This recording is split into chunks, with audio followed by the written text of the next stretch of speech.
Acrylic painting tutorial, Mountains of Montana. Hello all you beautiful artists out there. Today we have another video for you and we're going to be breaking down how Jed paints this beautiful mountain scene. Towards the end we're also going to talk about how Jed achieves this foggy effect that people ask about a lot, so be sure to stick around to the end for that and enjoy the video. Like always, Jed starts off with the drawing phase. He pretty much only sketches in the shapes of the mountains and some of the wildflowers in the foreground. He's painting on a black canvas because he can control where his lights are coming from. With a white canvas, you have white holes poking through all over the place. With a black canvas, you can control exactly where you want your highlights.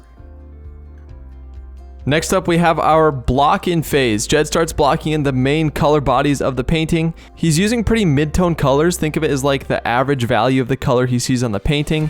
And he'll come back later and add those highlights, pops of color, and details wherever he sees fit. One thing to note is how he's constantly varying his brush strokes. He's working all over the canvas and he's moving his brush. Sometimes he's going up and down, sometimes he's going left to right, sometimes he's just scratching at the canvas, but he's offering a lot of variety to the painting with these brush strokes. That's one thing that's super important, especially when you're painting mountains. You can see here how even when he's adding the lighter part of the mountain, it's still not as bright as it gets in the reference photo.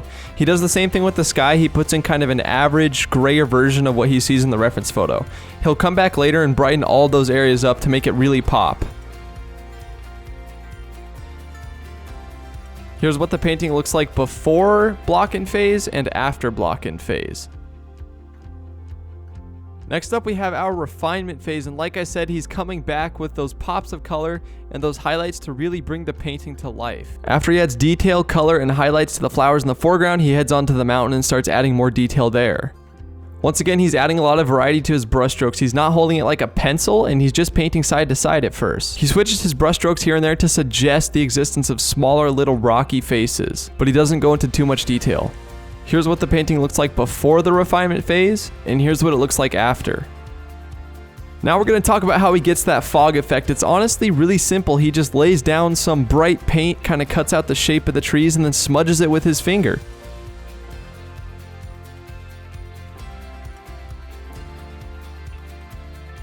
Here's what the painting looks like before and after he adds fog to it. Finally, we're at the finish phase where he adds the final highlights and details to the sky and the mountains. He also thickens up the fog quite a bit.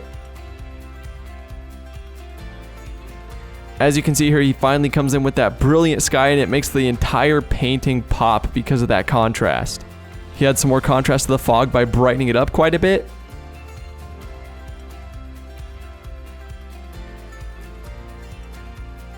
And then he finally adds some details to the flowers and the grassy hills.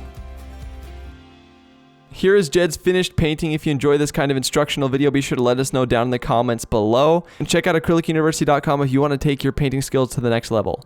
Thanks for watching, and we will see you next time. Peace.